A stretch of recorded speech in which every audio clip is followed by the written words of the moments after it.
Happy August. I hope you have had a great summer. We're the Lit Gals. I'm Martie Hoofer. Hi, I'm Anna Cook, and happy summer, start of the school year, if you will. Absolutely. So I don't have school age kids anymore, and I work year round. And so my son was moaning the other day about summer being over, and I'm like, have you been outside? It's not over for us. We aren't going back to school. So I'm like, we really kind of still have another month of it. But if you live on a school schedule in Indiana, summer's over. This is it. Here we go. So welcome to the third season of the Lit Gals. Can you believe this, Marty? No. 3 seasons. I know.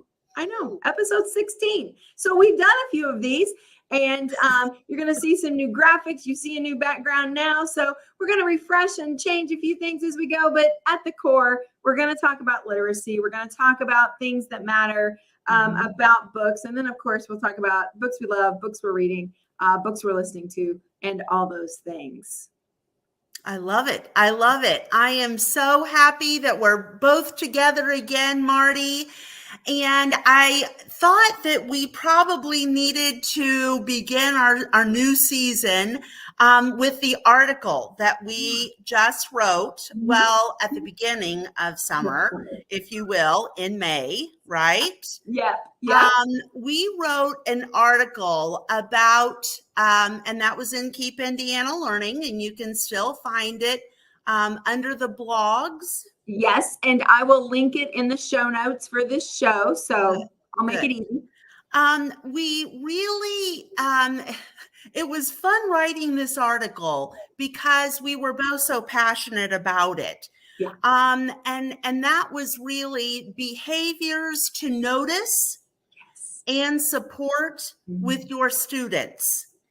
And I loved it because we both took kind of a different stance, if you will, but it was very us, wasn't it? It was, because Anna, both of us, even though we're coming at this kind of from two different angles in two different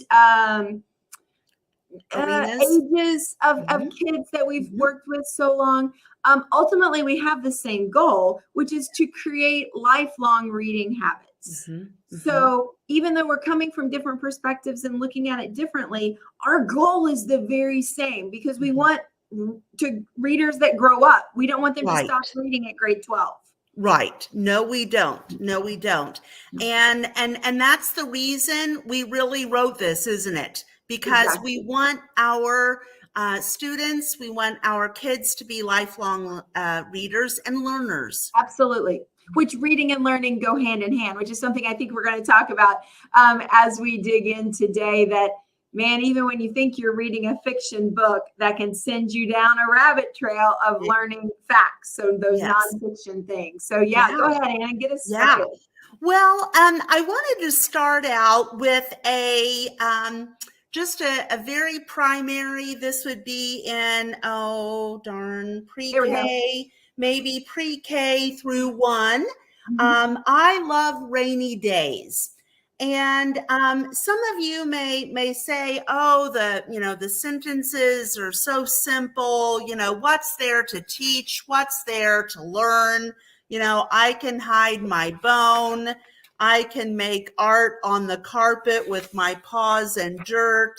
I can help empty the trash. It's very, very simple. Once again, really a level E, if you will, a 40 lexile. But what could my students, what can I really make sure that they get? And what are some behaviors to notice and support? And one of them is reads for meaning, but checks visual aspects of the print to make sure that they are correct. So, for example, in this picture, the sentence says, I am bored. And a student may not know the word bored.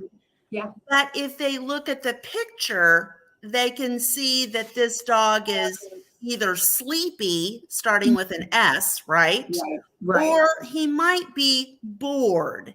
Yeah. And so that is one of those behaviors to notice and support. That's what I was really getting at in that article, are what are some behaviors among others, and there's about 10 or 11 for level E, that we as teachers really need to pay attention to. So it's not just, can they read it? I am bored, I am tired, I am sleepy.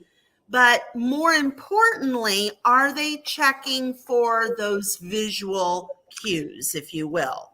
Yeah, and Anna, kind of just piggybacking, taking that forward, quite a few years of schooling, thinking about as I'm reading a science textbook and I'm reading something, and then there's a graph right there that graph is meant to back up that text I just read. I need to make sure my students, when they're reading, are using both of those pieces to confirm their understanding. I mean, it's that exact same skill, just applied with older kids, with older text, with older visuals. Right. Starting in pre-K. Yeah. Okay. Yeah. So these behaviors are very, very important. And I dare say, and you're going to show us in just a moment, it carries through to adulthood, right? Yeah. Absolutely. So then I went on to a grade 1 or 2, and this is called No David. Okay. And if you would open up, it's roughly a G, an F or a G. You might look at some of these pictures and some of these sentences. Don't play with your food, right? So once again, very easy text. And as a teacher, we may just go through this. Don't play with your food. That's enough, David. Settle down, that type of thing, and think, well, they're reading it great. But that's not necessarily, as a teacher, what we should look for in behaviors. So for this F or G, we really need to see, can they move quickly through that text? But more importantly, can they read fluently with phrasing? So if you looked at this, even the cover, no, David, right? No, comma, David, exclamation point.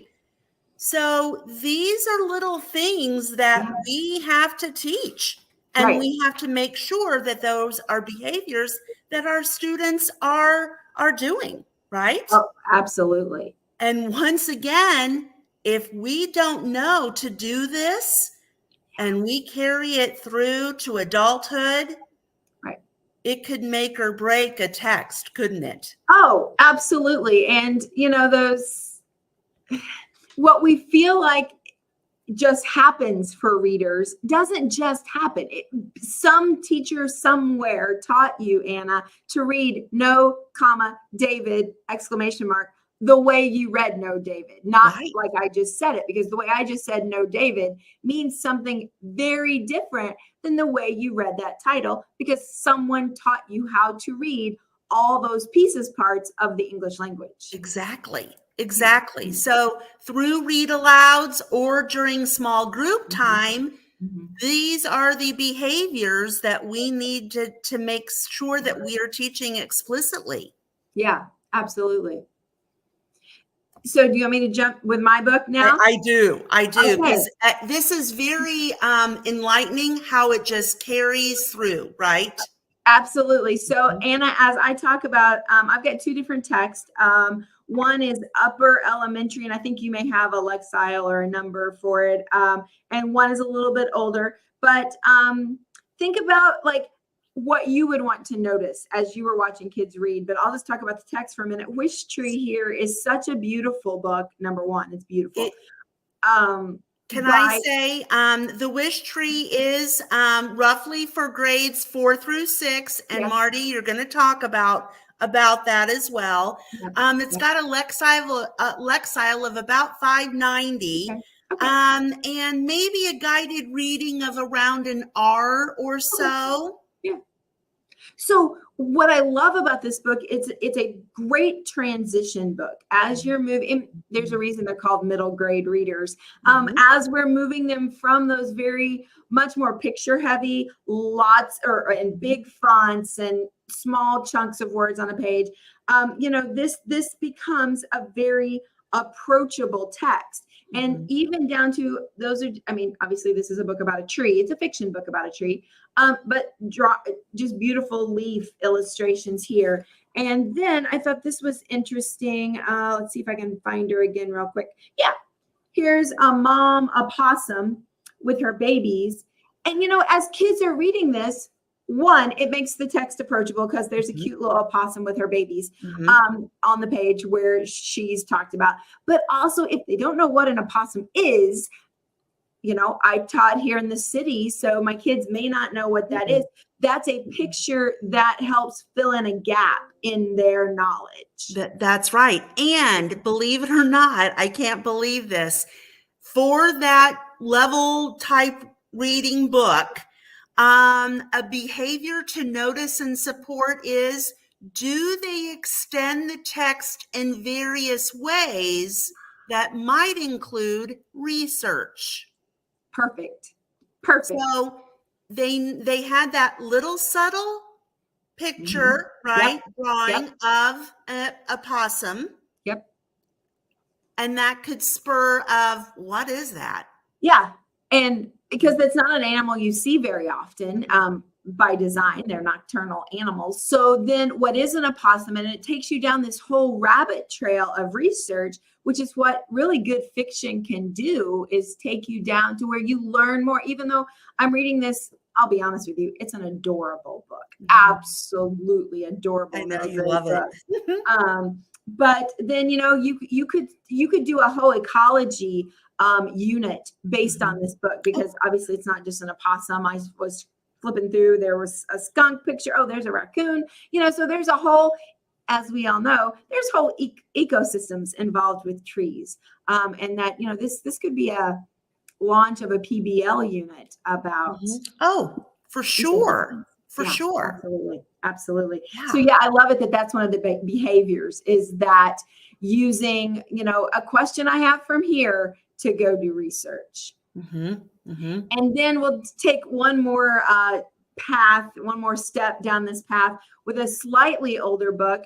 I Will Always Write Back. This one is nonfiction, which this size of it always intimidates kids, but I'm like, it does. It does. It is a lot of pages. I'll be honest with you. I don't know. Probably, there we go, 396. That's a lot of pages for a middle schooler.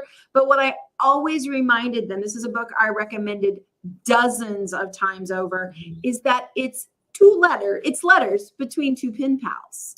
And they start at the beginning of the book as middle schoolers. So I'm like, if you enjoy reading text messages with your friends, you're going to enjoy reading this book.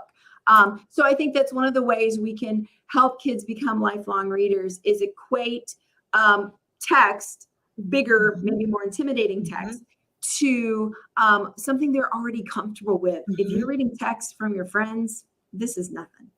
And I think that's the reason that they said that it was very appropriate for grades maybe 8 through 12. They even said, a guided reading level of a Y with a Lexile of about a 790. But once again, if you've got some middle schoolers, which I know that you used to, Martie, that was in grade 7 or so, very appropriate. Absolutely appropriate for 7th graders. And one of the things I liked about this was it tied well, since one of the writers are in Africa, the other one is here in the States.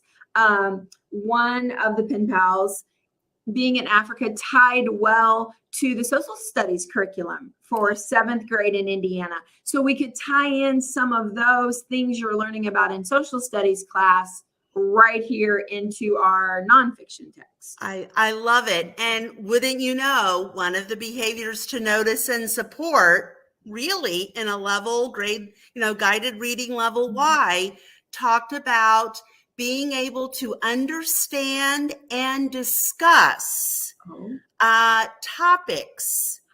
And, perhaps the social problems Yes, absolutely. of that time or that situation. Yep. That was one of them. And another one was being able to understand and discuss complex themes. Oh, okay. So There you Anna, go. you and I never even talked about that in detail. So here, so these behaviors that we want to support, just man, when you put good literature in text in kids' hands, these things are going to bubble to the top, because absolutely complex themes, it is all over this book on both sides of the ocean, as both writers are dealing with different situations, and then how they have to explain it to their pen pal who has no frame of reference. And so, yes, oodles and gobs of complex themes in this.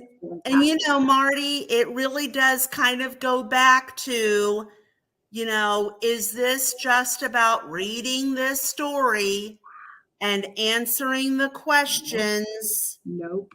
Or is it about that deep conversation, discussion, communication, relationship building, right? Yes. 1,000 times over.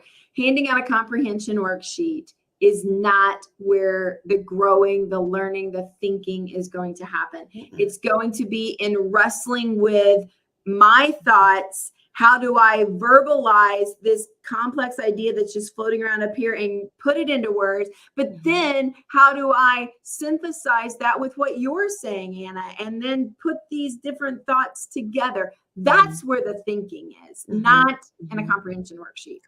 And Martie, I'm just going to go ahead and say it. That's what our I Learn test is. It's thinking above and beyond who the main character is. And it's also on the SAT. Which our students have to take now. And so we've just got to think deeper and beyond what the actual text is pointing out. 100%. And so circling back to the blog post we wrote about creating lifelong reading habits, a comprehension worksheet is not a lifelong reading habit. I consider myself a lifelong reader. Here's my book I finished last night. I'll talk about it at the end of the show. No one's given me a comprehension worksheet. No one cares if I can name the writer's two kiddos. It doesn't matter. Doesn't matter at all. Can I talk about it? Can I think about it? Can I do something with what I read? Right. And that's what is most important, isn't it? I mean, it just is. And it really, as we noticed, it starts in pre-K. Yeah. Which, I mean, you just think about when those brain cells are formed, or, they're making their connections and all that brain science that's happening at such an early age. It just shows the importance of reading. And something that I think is critical to creating lifelong readers is using the library system, whether it's in your school library, whether it's a classroom library, whether it's your public library, whatever library system you have access to. I think it's critical for kids to be in that space. I took my own kids on a regular basis. We had a library basket. We had the rule that you can only check out as many books as you can carry. I love that. I realized I am not the pack mule for all of your library books. You have to be able to carry them. But then just them realizing there are all these books and all this knowledge. And my son for a time was fascinated with fire trucks and firefighting and smoke jumpers. And so we knew right in our little Pike Township Library, right where the fire truck section was. And we learned about, like I said, smoke jumpers. I didn't know what a smoke jumper was, but there are these people that jump out of airplanes and help put out fires. Okay, great. But we learned about that because we went to the library and there were all these books right together about fire trucks and firefighting. Right. and it picked his interest, and his interest then started to cultivate other. Yeah. Right. Right. Absolutely. Because as you read about fires in Canada, well, now I don't know anything about Canada. So now I need to go find books about Canada to learn about Canada. And then when I'm reading about Canada, I find out they have moose, and I've never seen a moose in real life. So what the heck is a moose? And so it's just, that's the beauty of being a reader. All those next steps. You're absolutely right. Yeah. Oh, Anna, we could talk about this all day, but we're 20 minutes into our show. This is this has been very, very good, I think. But once again, it was a delightful article to write with you, because we both had our passions about the behaviors that we need to support and to notice. Yeah. And honestly, Anna, until you and I talked about it early on, I had never thought about how early those behaviors start. Isn't it the truth? I knew what I was seeing with my 12-year-olds. I didn't think about that they start with, you said preschoolers. They probably are starting with kiddos younger than that, as I'm learning to hold a book, and that in the English language, we turn left to right. I mean, those are absolutely. In level A, those are the behaviors we need to notice. Yeah. Do they know the title of the book? Yeah. Are they able to open up the book and to read from left to right? Yeah. Yeah. So someone has to teach those skills, and those skills start with parents and then transition to teachers as we continue the learning journey. Yes, they do. Yes, they do. All right, Anna, my favorite part of the show is, I love all of our shows. I know. My favorite part at the end is, what are you reading or listening to, or what did you read or listen to this summer that you loved? Well, I always try, I try to extend myself, and I thought, you know what, I am going to read a good old fiction book. I'm going to get on the books to read this summer. Yeah. Yeah. So I Googled, and I saw, anywhere from 3 to 5 different lists. Sure. And on every single list was Emily Henry's Happy Place. I have seen that 17 times over. Everybody's got it. Every store's got it, front and center. Yep. And I read it when I was away on vacation this summer, very appropriate. And it was interesting. I'm not going to say it was bad. It wasn't. But it was kind of,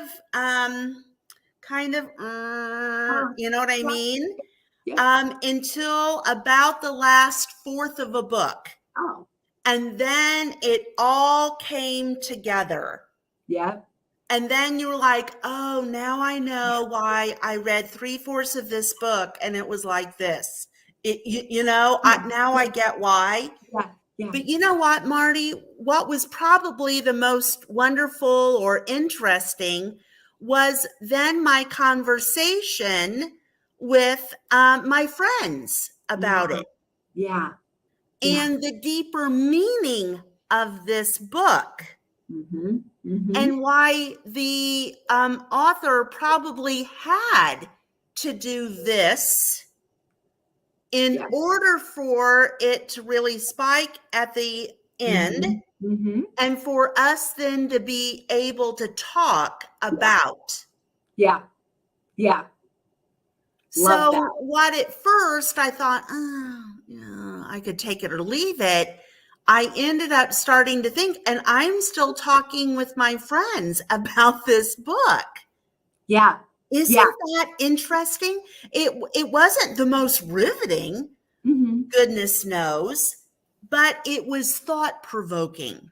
Okay. So I just had a conversation with a friend yesterday, and she was talking about, we were just having this conversation, and her husband walked up and he asked, he was asking me, do you have a list of like your top 10 forever books? And I'm like, And I really like that question Yeah. because for me, my top 10 would not be the best book I've ever read. It would be the books that I'm thinking about and the characters I'm thinking about years later that Right. I still want to have lunch with. Her name is I remember Willow. you saying that. She's the narrator in Counting by Sevens. Uh-huh.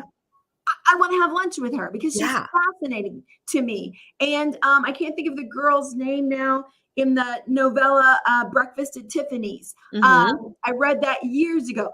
I want to have lunch with the girl in that book. Right. So it's to me, that's what makes a book, I don't want to say good. I know. Thought-provoking. I liked your word there. The ones that stick with you and years later, you're still like, wait a minute. Right. What's good on that? Yeah. So that was one of them that I read. And then I'm going to talk about another one next time. Oh, okay. Because this was I wanted to talk more. Okay. Fantastic. Well, hold on to that thought. Then Okay. I will end us with the book I finished last night. I'll be honest with you. I forgot about picking a book from the summer. So I'm going to talk about the book I finished literally 12 hours ago, almost. It's still summer, Martie. Okay. That's right. It's still summer. Okay. This is called Broken Shells. It's by John Acton and his wife, Lindsay. They are Hoosiers. And John, high school social studies teacher, football coach, principal, superintendent, done all the things. Right. And this book, the subtitle is A Perfectly Imperfect Journey Through Cancer, Leadership, and Love. Whoa. And I love, so this broken shells and that line, perfectly imperfect. And that is going to resonate with me for a long time because as we think about humans and how they're also different, just like shells are also different, but we get beat up a little bit as we get tossed around the ocean of life, and we're all perfectly imperfect. That's right. And it resonated with me. So this is a great read as John talks about his journey is the only word for it through cancer. He's very upfront with his cancer diagnosis. And he talks about being, in leadership positions in education, his life with his wife, his kiddos. But something else that was interesting to me to read, there's a chapter toward the end of the book where John was superintendent.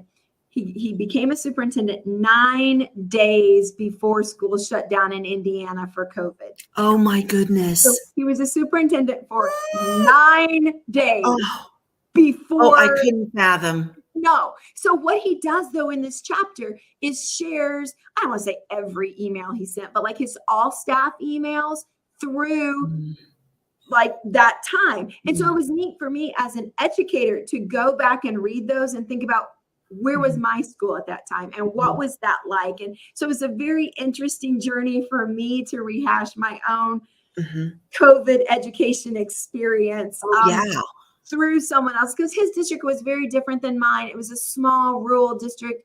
I taught in a large urban district, radically different, but in some ways, man, we had the same journey.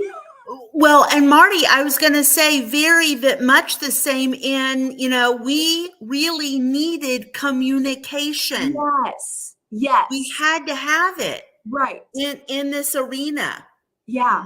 So that was a neat, if my husband picked up this book and read it, that chapter would hit very differently for him. But boy, it hit so close to home for me. So yeah, I really enjoyed John and Lindsay Acton's book. Oh, that's great. Shells. So perfectly imperfect. To talk about thought-provoking phrases, that's one that's going to stick with me. I love that phrase. Yeah. All right. Well, we are at the end of our season 3 episode 1 show. So thank you so much for joining us. And Anna, you have brought one of our changes for this new season. We love Garrison Keillor, and he's one of our favorites. And he always ended his show or whatever he was doing with, be well, do good work, and keep in in touch. touch. So Thank thank you you. so much, Anna. Thank you, guys. Thank you. It We'll was see- great. We'll see As you next always. month. See you in September.